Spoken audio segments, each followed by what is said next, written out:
അതാണ് നിലവിൽ കണ്ടോണ്ടിരിക്കുന്നത്. ഏതായാലും നിനക്കങ്ങനൊന്നും ആശാന് പണ്ടൊരു തേപ്പ് കിട്ടിയതല്ലേ? ആരാ നിന്നോട് പറഞ്ഞേ? ശശിമേശ്വരി. ആ ഒരു പെണ്ണിന്റെ പുറകെ ഞാൻ നടന്നിട്ടുള്ളൂ. അത് ഇന്റർനാഷണൽ തേപ്പായിരുന്നു.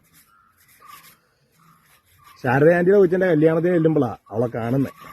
കണ്ട് ഭയങ്കര നോട്ടവും ചിരിയൊക്കെ ആയിരുന്നു. അന്ന് എന്നെ കാണാൻ ഇച്ചിരി കൂടെ ഒക്കെ ഗ്ലാമറാ, മുടിയൊക്കെ നല്ലപോലെ ഉണ്ട്, സെറ്റായിരുന്നു. നമ്പരൊക്കെ മേടിച്ചു. തൊടുപുഴയ്ക്ക് കാണാൻ വരാവുകയും ചോദിച്ചു.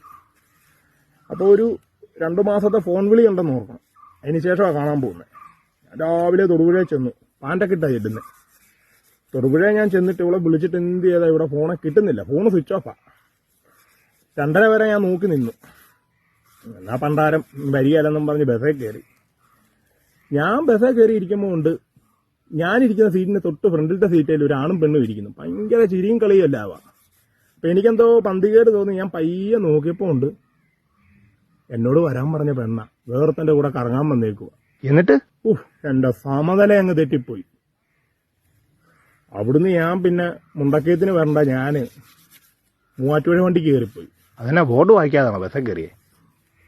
കണ്ണു നിറഞ്ഞിട്ട് ബസ്സിന്റെ ബോർഡ് പോലും വായിക്കാൻ പറ്റിയില്ല. ആത്മാർത്ഥത കാണിക്കുന്ന പെൺപിള്ളേരുണ്ട്, എന്നാൽ ചവിട്ടുന്ന പെൺപിള്ളേരും ഉണ്ട്.